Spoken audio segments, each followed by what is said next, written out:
هنعمل طريقة جديدة للبسبوسة بالشوكولاتة، تحلية سريعة وبدون فرن. في طاسة على النار هنحط كوبايتين سميد بسبوسة وهنقلبهم كويس لحد ما يتحمروا لدرجة اللون اللي احنا عايزينه.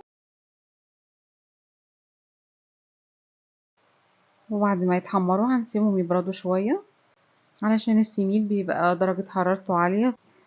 وهنضيف كوباية لبن بودرة وهنقلب كويس والنار مطفية عادي.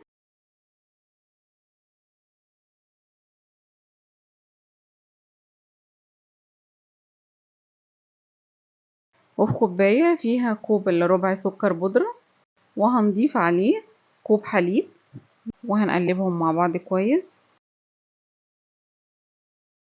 وهنضيفهم على السميد ونعجن بقى كويس لحد ما يبقى بيتشكل معانا. ولو احتاجت نضيف شوية لبن بنضيف كمان شوية لبن لحد ما يلزق في بعض كويس ويبقى سهل التشكيل.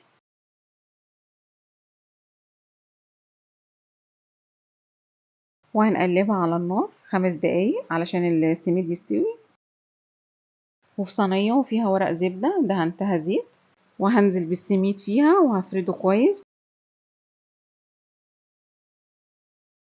نضغط كويس علشان يتماسك.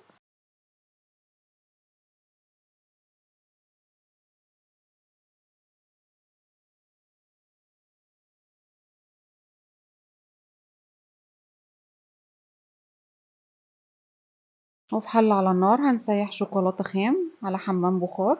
سيحت مكعبين شوكولاتة وضفت عليهم مكعبين تانيين عشان حبيت ازود الشوكولاتة شوية. وبعد ما ساحت كويس ضفتها على السميد ونفردها كويس.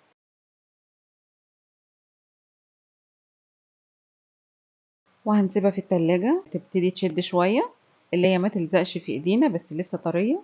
وهنقطعها على الشكل اللي احنا عايزينه مربعات او مكعبات زي ما احنا عايزين علشان يبقى سهل التقطيع. وبنسيبها في التلاجة لحد ما الشوكولاتة تجمد كويس.